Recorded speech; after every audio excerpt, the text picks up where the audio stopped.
Olá, alunos do curso de Estruturas Isostáticas. Até então, nós vimos o cálculo das vigas e pórticos.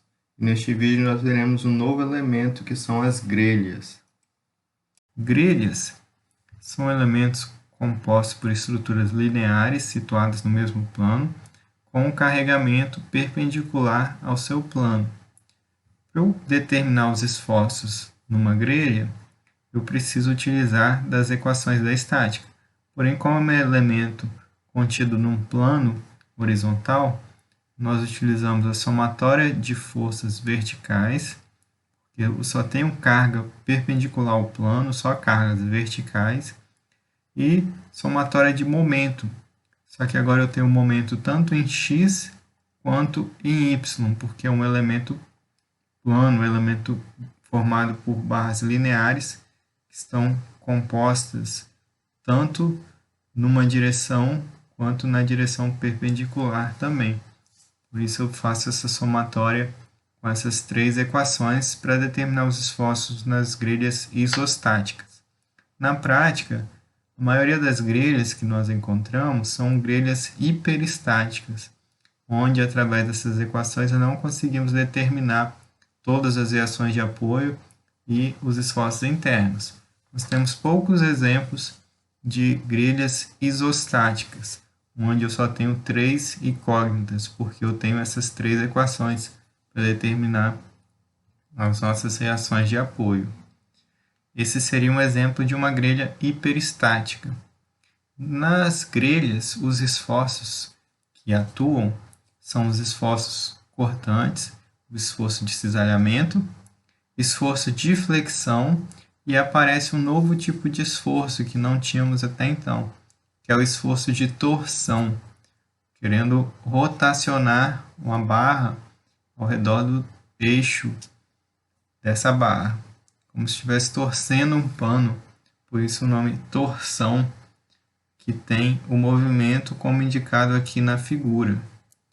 Então, para eu determinar os esforços numa grelha, eu preciso determinar quais são os esforços, o esforço de cisalhamento em cada uma dessas barras, qual que é o esforço de flexão e também qual que é o esforço de torção. As reações de apoio que vai aparecer na grelha também serão cisalhamento, flexão e torção nas nossas grelhas isostáticas. Aqui são alguns exemplos de grelhas formadas por vigas de concreto, pode ser vigas metálicas também, e a indicação aqui das cargas, sempre perpendicular ao plano que contém a nossa grelha. Alguns exemplos reais aqui, vigas de concreto ligadas, formando aqui uma malha, que é chamado esse conjunto de grelha. Aqui também é uma grelha um pouco mais elaborada, com barras também nas diagonais. Aqui outros exemplos, agora uma grelha metálica e aqui de concreto. São exemplos de grelhas todas hiperestáticas.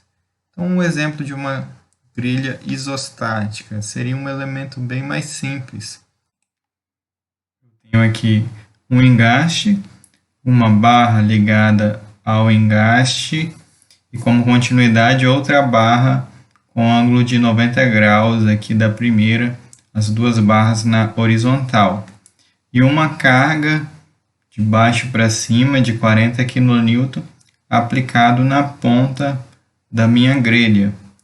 Como que eu faço para resolver aqui, encontrar as reações de apoio?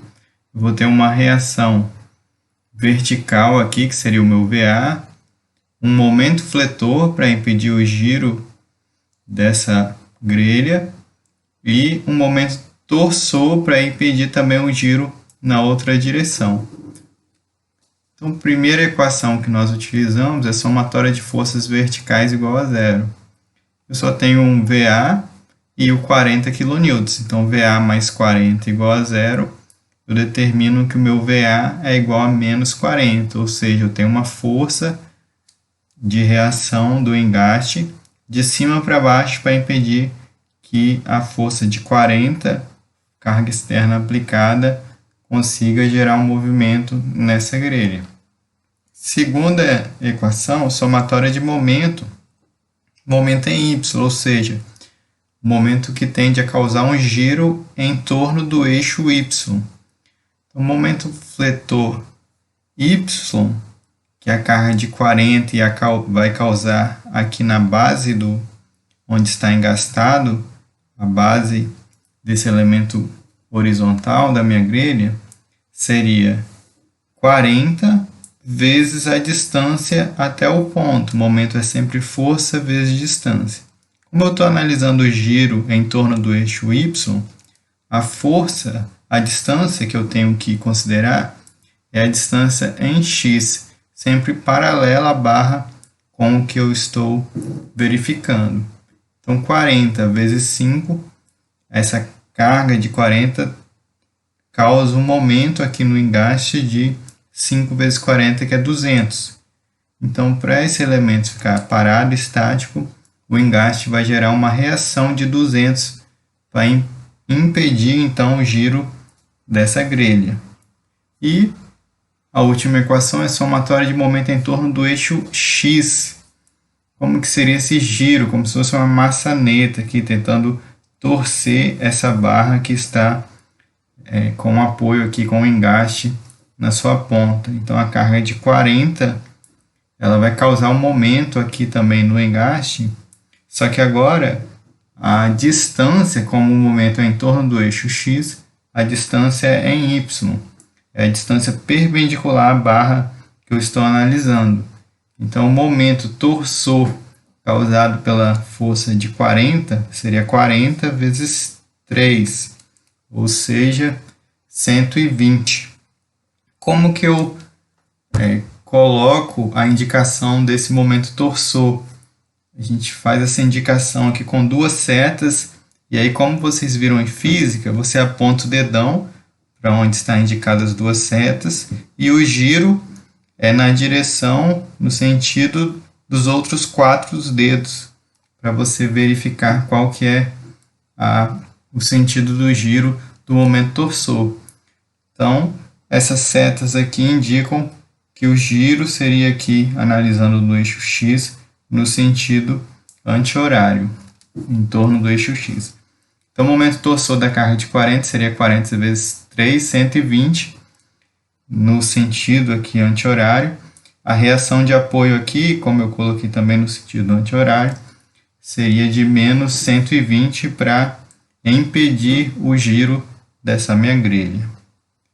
Então, assim eu consigo determinar de maneira rápida as reações de apoio de uma grelha isostática. E para determinar os diagramas, agora eu preciso determinar diagrama de esforço cortante, diagrama de momento fletor e diagrama de momento torsor. Os diagramas é exatamente como foi feito em pórtico e viga.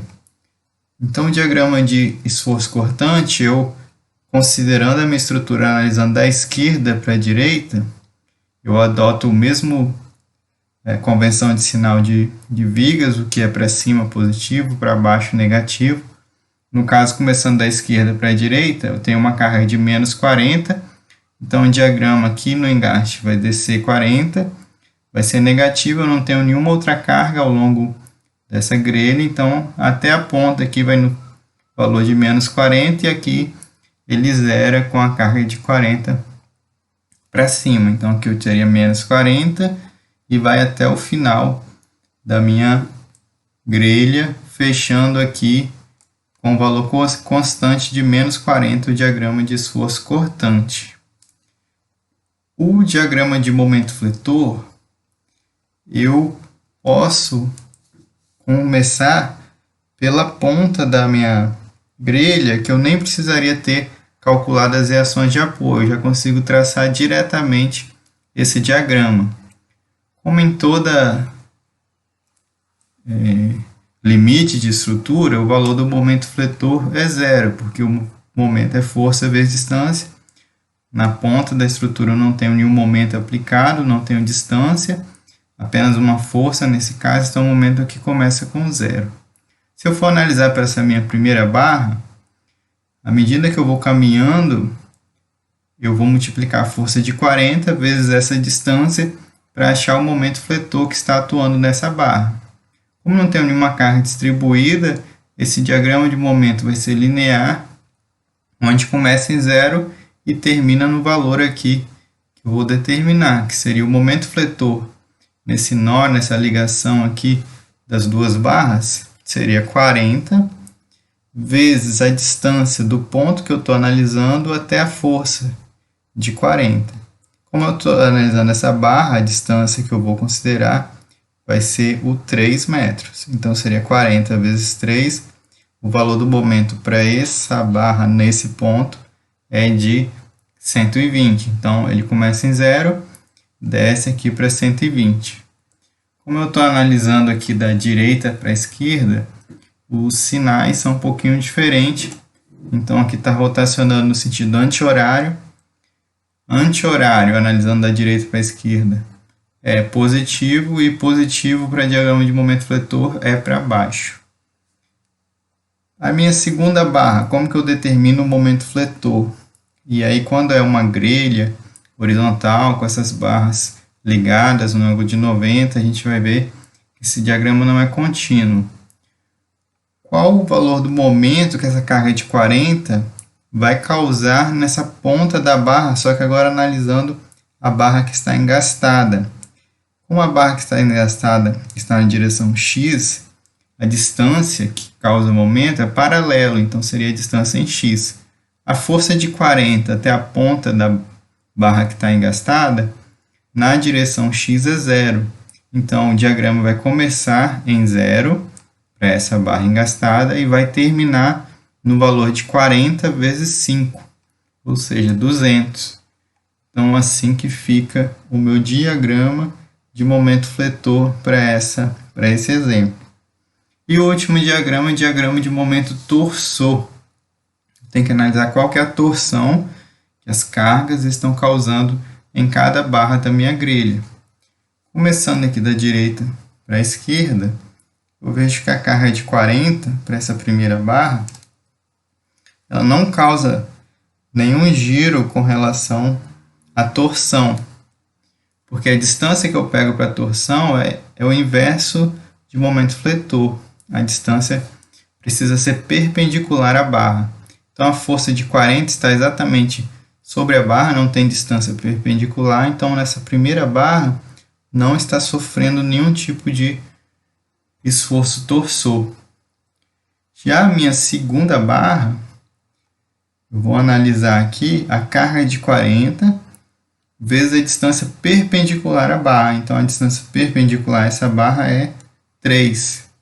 Então, seria 40 vezes 3. E essa distância vai ser constante ao longo da barra. Só tem a força de 40. Então, o diagrama de momento torsor será 120 aqui constante para essa minha barra que está engastada e 0 para a minha primeira barra aqui. Como que eu sei a convenção de sinal? Se eu for analisar pela regra da mão direita, o giro que o 40, essa força de 40 tende a causar para essa barra, seria nesse sentido, saindo aqui da minha barra para fora, apontando o dedão para fora da barra. Quando está para fora, o sinal que eu vou adotar é o sinal de positivo, por isso o diagrama está para cima. Se o dedão, o giro causado, estivesse apontando o dedão para dentro da barra, então o valor seria negativo. Então, esse é o diagrama de esforço torsor.